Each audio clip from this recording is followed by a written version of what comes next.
વિદ્યાર્થી મિત્રો, મારી યુટ્યુબ ચેનલમાં તમારું હાર્દિક સ્વાગત છે. ધોરણ 10ની અંદર આજે આપણે આગળ વધીએ તો દાખલો નંબર 3નો 5મો દાખલો છે. d બરાબર 5, s9 બરાબર 75, a બરાબર શોધવાનું, a9 બરાબર શોધવાનું છે. તો મિત્રો આપણને સરવાળો s9 આપેલો છે, તો એના ઉપરથી આ સૂત્રના આપણને જે કિંમત આપેલી હોય એના સૂત્રથી આપણને એમ થાય કે દાખલો કઈ રીતે શરૂઆત કરવો. તો સરવાળાનું s9 આપેલું છે, તો એ સરવાળાના સૂત્રથી મળી જાય છે. ડી પણ આપેલું છે એટલે આપણે એની કિંમત શોધી શકશું. એસએન બરાબર 9/2 વાળા સૂત્રથી આપણે લઈએ તો એસએન બરાબર આપણને 75 આપેલા છે, લખી નાખીએ. એન બરાબર 9/2, પછી 2a એ શોધવાનું છે, અને 9 - 1 અને 5 એ ગુણી એટલે 8 × 5 = 40. અહીંયા આપણે 2 વડે આને ભાગીએ તો a અને 2 વડે આને ભાગીએ તો 20 એટલે બગડો નીકળી જશે. પછી 9 × એટલે 9a, 9 × 20 એટલે 180. 180 ને આ બાજુ લઈએ એટલે -180 બરાબર 9a થાય. 180 માંથી 75 જાય તો -105 બરાબર 9a થાય. a બરાબર 105 ભાગ્યા 9 એટલે 35, 3 ઉડાવો 3 × 3 9 અને 35 × 105 -35 એક જવાબ એનો આવે. હવે a9 શોધવાનું છે, તો n બરાબર a + 9 કૌંસમાં 9 - 9 n - 1d આપેલું હોય તો a9 શોધવાનું હોય તો આપણે આમ પણ ડાયરેક્ટ લખીએ. a9 બરાબર a + 8d છે, પણ આ સૂત્ર લખવું પડે. એ સૂત્રને આધારે આપણે લખી શકીએ a9 બરાબર a + 8d થાય. તો એની કિંમત 35 માઇનસ આપેલી છે, 8 છે. ડીની કિંમત દાખલામાં 5 આપેલી છે, તો 8 × 50 = 35 વત્તા 40 પ્લસ આ 3 આવશે તો 35 છે, તો ગુણવાની જરૂર નથી. અને 40 × 120 ચોકડી ગુણાકાર કરી નાખો. 120 માંથી 35 જાય તો 85 એ એનો જવાબ આવશે. તો બંને જવાબ આવી ગયા. સરવાળાના સૂત્રથી એની કિંમત મળે અને a9 એટલે તો a + 8d કરવાથી મળી જાય. મિત્રો છઠ્ઠો દાખલો છે a9 a2 d8 sn બરાબર 90, n બરાબર શોધવાનું છે. તો આમાં પણ sn આપેલું છે, તો આપણે sn વાળા સૂત્રથી શોધી લઈએ. તો sn બરાબર 90, n/2, 2 × 2 એટલે 4 અને d એટલે 8. તો n/2, 2 × 4, 8 × n એટલે 8n, 8 × 8. મિત્રો દરેક પદને 2 વડે ગુણી નાખીએ એટલે 2 વડે ભાગવાનું, તો અહીંયાથી બગડો નીકળી જશે. 2 વડે ભાગી એટલે 2 વડે ભાગી 4n, 2 વડે ભાગી એટલે 8 ને 2 વડે ભાગી એટલે 4. હવે દરેક પદને 2 વડે ગુણી નાખીએ. n × 2 એટલે 2n, n × 4 એટલે 4n², n × -4 એટલે 4n થશે. 2n માંથી -4n જાય એટલે -2n રહે, અને 4n એમને મૂકી દઈશું. હવે 90 ને આ બાજુ લઈ આવી તો -90 થઈ જાય, આ બાજુ કાંઈ ન વધે 0. તો આ એક પદાવલી થઈ ગઈ. દરેકને 2 વડે ભગાયેલું છે, તો 2 કોમા લઈ લઈએ તો 2 વડે ભાગી નાખો. તો આને 2 વડે ભાગી તો 2n, 2 વડે ભાગી તો ખાલી n, 2 વડે ભાગીએ તો 45. આ 45 તો 90 ને એવા ભાગ પાડવો જેનો સરવાળો 1 થાય. તો 10 × 9 = 90, 10 માંથી એક જાતનો મધ્યમપદીનો સરવાળો થવો જોઈએ. તો -10 ને +9 એટલે -1 થાય, અને -10 × +9 એટલે 90 થાય. ગુણાકાર આ બે જેટલો થવો જોઈએ, અને સરવાળો મધ્યમપદી એટલો થવો જોઈએ. ત્રિપદીના ભાગી તે પડે. અવયવોની આપણે જાણીએ છીએ. 2 પદના જોડકા બનાવીએ તો 2n કોમન નીકળે, તો અહીંયા n - 5 આવશે. 2 વડે ભાગી 5 n નીકળી જશે. આ બે 9 વડે ભગાય છે તો 9 કોમન નીકળશે. એ 9 વડે ભાગી તો n, અહીંયા 9 વડે ભાગી તો 5. આ બે કૌંસ સેમ આવશે, એનો એક કોમન અને 2n + 9 નો બીજો.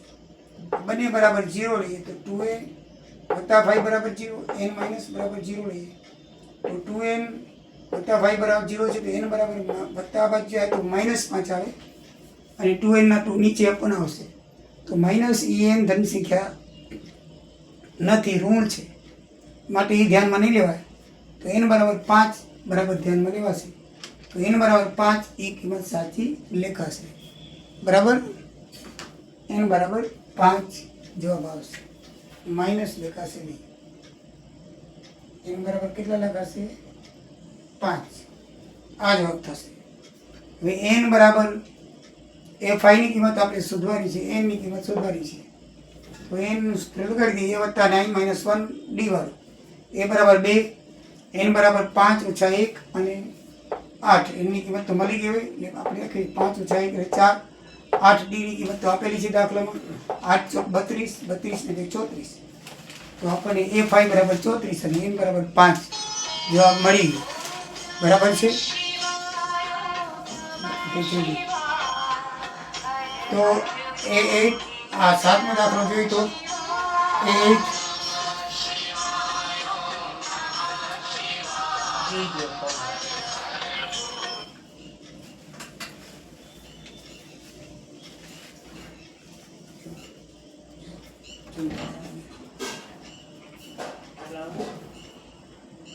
A8 n बराबर 62, Sn बराबर 110, n बराबर 0, n बराबर 100, d बराबर 100. तो मित्रों आમાં Sn ની કિંમત આપેલી છે. તો આપણને લાસ્ટ પદની પણ કિંમત આપેલી છે 62. n ને લાસ્ટ પદ કહેવાય એટલે l વાળા સૂત્રનો ઉપયોગ કરી શકીએ આપણે. તો Sn બરાબર n/2 a + n એ સૂત્રનો ઉપયોગ કરશું કારણ કે આપણે n ની કિંમત n એટલે લાસ્ટ પદ કહેવાય એની કિંમત આપેલી છે. તો આપણે ડાયરેક્ટ સીધું Sn ની કિંમત આપેલી છે તો 210 n/2 l બરાબર 62 a બરાબર 8 62 ને 70 એને 2 વડે ભાગીએ તો 35 n થાય. તો n બરાબર 210 ભાગ્યા 35 એટલે n બરાબર 6 આવે. હવે n બરાબર સૂત્ર લઈએ a + 9 - 1 d નું તો આપણને d ની કિંમત મળી જશે. બરાબર. d ની કિંમત શોધવા માટે એ સૂત્રનો ઉપયોગ કરવો પડે. n બરાબર આપણને આપેલા છે 62. એની કિંમત આ છે અને n - 1 માં a બરાબર 6 - 1 d. તો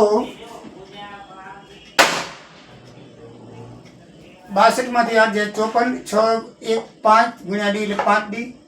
તો d બરાબર 54 ભાગ્યા 5 જવાબ બીજો આવે. એની કિંમત આવશે આપણને 6 એક જવાબ, બીજો જવાબ d આવશે 54 ભાગ્યા 5. એ આપણે લાસ્ટ પદ આપી લીધું છે એટલે મિત્રો લાસ્ટ પદવાળા સૂત્રનો ઉપયોગ કરીને આપણે થઈ શકે. શું આપેલું છે એના ઉપર આધાર રાખવાનો. બરાબર છે. આ બધામાં Sn આપેલું છે તો આપણે Sn વાળા સૂત્રનો ઉપયોગ કરી અને એ કે d શોધવા હોય તો પછી આપણે n વાળા સૂત્રનો ઉપયોગ કરી શકીએ. પણ n ની કિંમત ત્યારે શોધવાની હશે અને Sn આપેલું હશે ત્યારે સમીકરણ બનશે અને સમીકરણથી કોઈ પણ જવાબ આવશે 2 એમાં માઇનસ હોય તો નહીં લખવાનું, પ્લસ લખવાનું અને બંને પ્લસ આવે તો 2 અથવા લખાય. બરાબર છે. હવે છેલ્લો 10મો એક દાખલો છે. 8મો અને 9મો પછી કરાવું છું કારણ કે એની જગ્યા નથી. 10મો દાખલો નાનો છે એટલે જગ્યા છે એટલે લઈ લીધો છે. 10મો દાખલો એકદમ શોર્ટ છે.